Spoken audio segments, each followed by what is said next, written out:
Assalamualaikum warahmatullahi wabarakatuh. Salam Indonesia. Selamat berjumpa lagi di channel Ngaso Mustaqim. Kali ini ingin menyampaikan satu ulasan tentang perang baliho.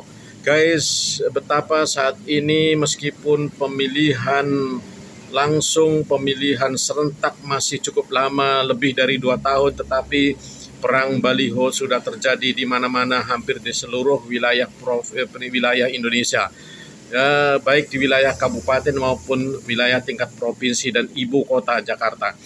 Kenapa? Karena memang sepertinya sudah dimulai, sudah start dari awal. Guys, kalau bahasa negatif sebenarnya ini merupakan sesuatu yang biasa disebut orang sebagai curi star. Tetapi tentu saja bahasa ini, kalimat ini agak kurang mengenakan sehingga banyak yang tidak setuju, terutama dari kalangan politikus itu sendiri, terutama lagi dari mereka-mereka yang wajahnya memang terpampang di baliho. Namun kita menggunakan kalimat yang positif saja atau pemahaman yang positif bahwa ini merupakan sosialisasi awal.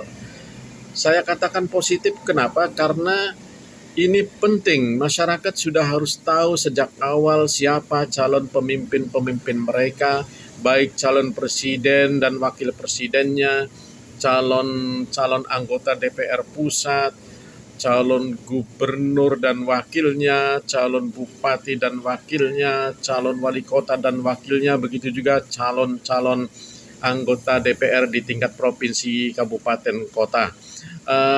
Guys, karena merupakan sosialisasi awal, maka sebenarnya saya justru lebih cocok seandainya ini langsung menuliskan aja dalam baliho itu visi misinya apa mereka siap mencalonkan. Jadi jangan hanya maaf, jangan hanya numpang nampang aja ya. Kalau numpang nampang aja nanti waduh, yang ganteng yang beruntung, yang kurang ganteng yang tidak beruntung. Lebih baik tulis visi misinya. Kalau saya jadi gubernur, saya akan melakukan perubahan apa, misalnya ini dan itu. Begitu juga kalau saya mau jadi anggota DPRD tingkat provinsi atau DPRD tingkat pusat dan seterusnya. Dituliskanlah visi misinya sehingga kita masyarakat itu paham, oh seandainya saya pilih dia, dia punya cita-cita seperti ini. Ya guys, kalau kita ingat istilah pepatah membeli kucing dalam karung, tentunya kita tidak ingin terjebak pada kasus yang seperti ini. Kita tidak ingin membeli barang, tetapi barang itu masih tertutup di dalam karung. Kita tidak tahu isi barang kita ini modelnya seperti apa. Begitu kita bawa ke rumah dan karung itu kita buka, misalnya ternyata yang kita beli itu adalah barang-barang yang sudah busuk, sudah kadaluarsa, sudah rusak, dan sejenisnya. Begitu juga dalam hal pemilihan ini. Kita jangan sampai terjebak, jangan sampai terpeleset kita salah memilih.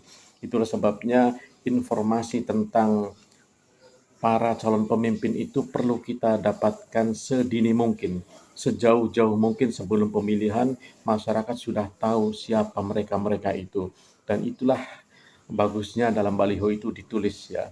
Di samping visi misinya mungkin juga ada ungkapan tentang sedikit pengalaman dia berorganisasi supaya kita tidak tahu ketika dia dalam organisasi yang digeluti itu bagaimana karakter dan kepribadiannya. Apakah misalnya ya idealnya kalau seorang muslim ya, orang Islam itu misalnya salah satu contohnya adalah ingin punya pemimpin walaupun tidak sama persis tetapi mendekati seperti yang kepemimpinan yang dijalankan oleh Rasulullah, setidaknya bagaimana 4 hal yang dijalankan oleh Rasulullah dalam kepemimpinannya, yakni yang saya singkat dalam kata staff, STAF. Yang pertama S atau sidik. Sidik itu arti letterleknya, arti etimologis atau kata perkataannya adalah jujur. Nah, dalam bahasa ilmu organisasi modern, kita ingin tahu bagaimana kejujuran pemimpin kita, bagaimana integritasnya, bagaimana komitmennya terhadap kebenaran. Itu adalah gambaran daripada sosok pemimpin yang benar-benar sidik atau memiliki integritas. Dan itu sangat penting, sangat dibutuhkan dalam kepemimpinan di saat ini. Kemudian yang kedua, tabligh atau menyampaikan. Dalam bahasa ilmu organisasi modernnya adalah transparansi. Ini penting, keterbukaan itu penting. Jangan sampai kita ya karena sosok pemimpin kita tertutup, memang dia adem ayem, tidak pernah bicara, tidak selamanya bagus tidak pernah bicara itu. Walaupun ada pepatah diam itu emas. Nah, tetapi ada saat-saat tertentu seorang pemimpin harus transparansi, harus transparan atau harus tablik, harus menyampaikan. Ya, jangan sampai kita, oh iya bagus-bagus awalnya tahu-tahu setelah sekian tahun, ditangkap KPK. Nah, siapa tahu itu kan kita tidak ingin punya sosok pemimpin yang seperti itu. Makanya kita juga harus mempelajari, harus memahami karakter calon-calon pemimpin kita dalam hal transparansi ini, dalam hal baligo atau menyampaikan atau keterbukaannya. Kemudian yang ketiga T, maaf A ya, tadi T tabligh sekarang A, amanah. Bagaimana background calon calon pemimpin kita yang sudah dipasang di baliho itu ketika dia berkecimpung, bergelut atau memimpin organisasi-organisasi kemasyarakatan atau di birokrasi atau di mana saja, apakah dia memang sosok yang amanah, yang bisa dipercaya, yang tidak membodohi rakyat, yang tidak memeras rakyat, yang tidak menzolimi rakyat, tetapi benar-benar dia amanah menjadi pelayan masyarakat, pelayan rakyat. Itu yang kita cari. Kemudian juga yang terakhir kepemimpinan Rasulullah itu fatonah. Nah, inilah yang saya maksud visi misi itu. Fatona itu artinya cerdas. Seorang pemimpin harus cerdas dan orang cerdas itu harus punya visi, harus punya apa ya pemikiran yang ke depan, mau dibawa kemana rakyat yang dipimpinnya, mau dibawa kemana kita semua ini oleh mereka. Jadi guys, itu informasi-informasi tentang diri seorang calon pemimpin itu sesungguhnya harus diungkapkan, harus disosialisasikan sehingga masyarakat sudah tahu jauh-jauh, oh ini selama dia misalnya aktif di partai anu ternyata dia itu orangnya amanah, ternyata dia orangnya jujur. Itu kan harus ada sebenarnya informasi seperti itu. Karena guys kalau kita buta, ya kita buta tidak tahu calon-calon pemimpin kita, nah bahaya lagi. Salah satu bahaya lainnya adalah ini yang sudah terjadi. Ya ketika para calon pemimpin itu kan ini berbeda-beda kekayaannya. Ada yang kaya raya, ada yang sedang, ada yang mungkin ada yang tidak punya apa-apa. Tetapi bagi yang kaya raya bisa saja memanfaatkan untuk melakukan money politik.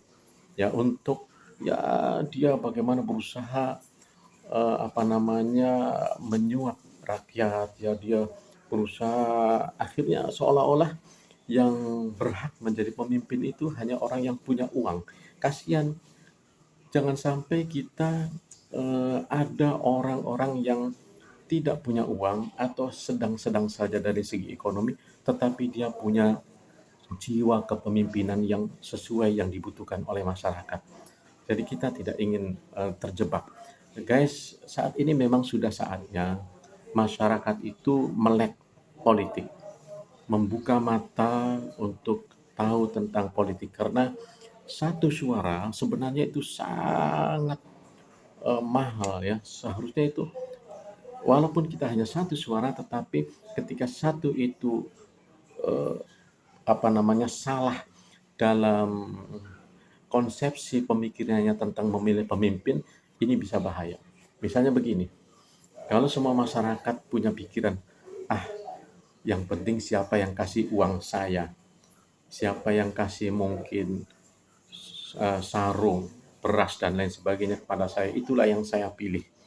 Nah, saya khawatir jangan sampai terjadi kalau kita masyarakat ini sudah disuap duluan, ya naudzubillah jangan sampai terjadi ketika dia memimpin justru mencari orang istilah orang-orang di jalanan itu, jangan sampai dia mencari modalnya, ingin mengembalikan modalnya. Dulu saya sudah habis sekian miliar, dulu saya sudah habis sekian ratus juta. Jadi begitu memimpin, dia berusaha mengorek-ngorek anggaran negara mengorek-ngorek uang rakyat untuk dikorupsi. Naudzubillah min dzalik. Jangan sampai seperti itu.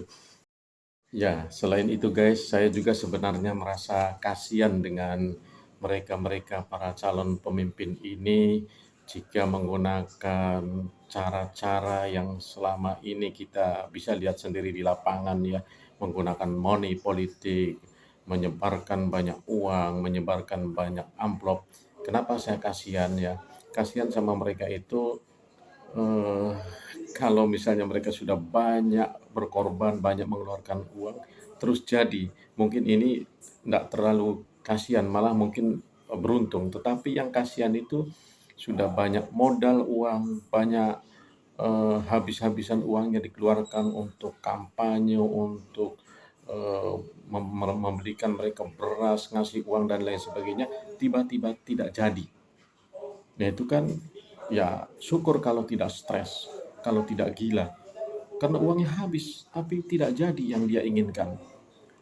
Makanya terus terang saya kadang-kadang juga menyampaikan dalam khutbah, dalam ceramah itu eh, kalau memang meluruskan cara bersodakoh kita, kalau memang kita bersodakoh ya sesuai dengan kemampuan kita silahkan. Para calon pemimpin boleh bersodakoh kepada rakyat silahkan.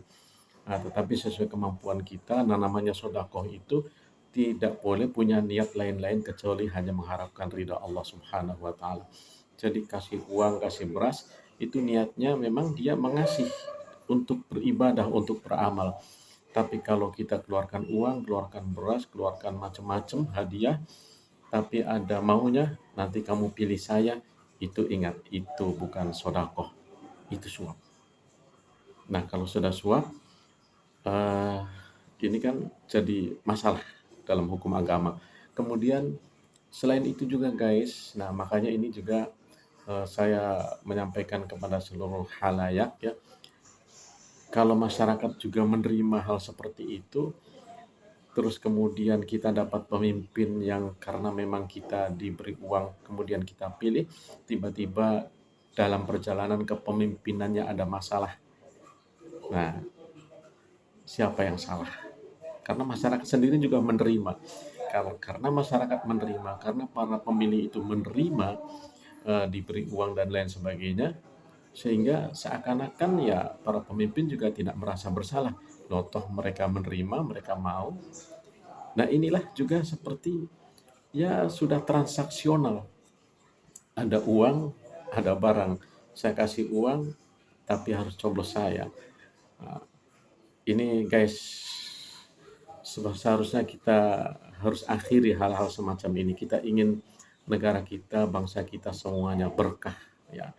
Dan itu harus dimulai dari kepemimpinan ini. Kita harus punya mimpi ke depan guys.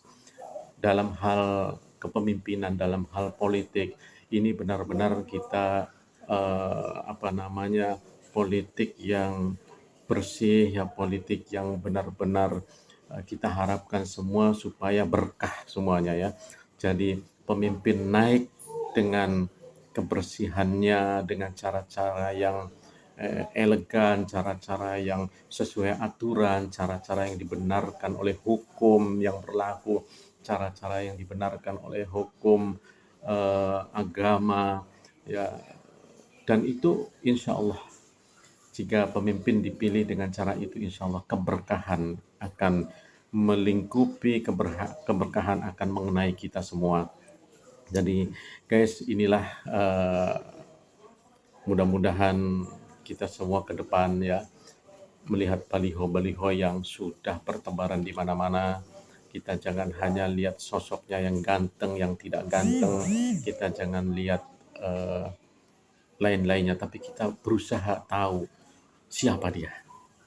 Kita berusaha tahu apa maunya dia. Terima kasih. Assalamualaikum warahmatullahi wabarakatuh. Salam Indonesia.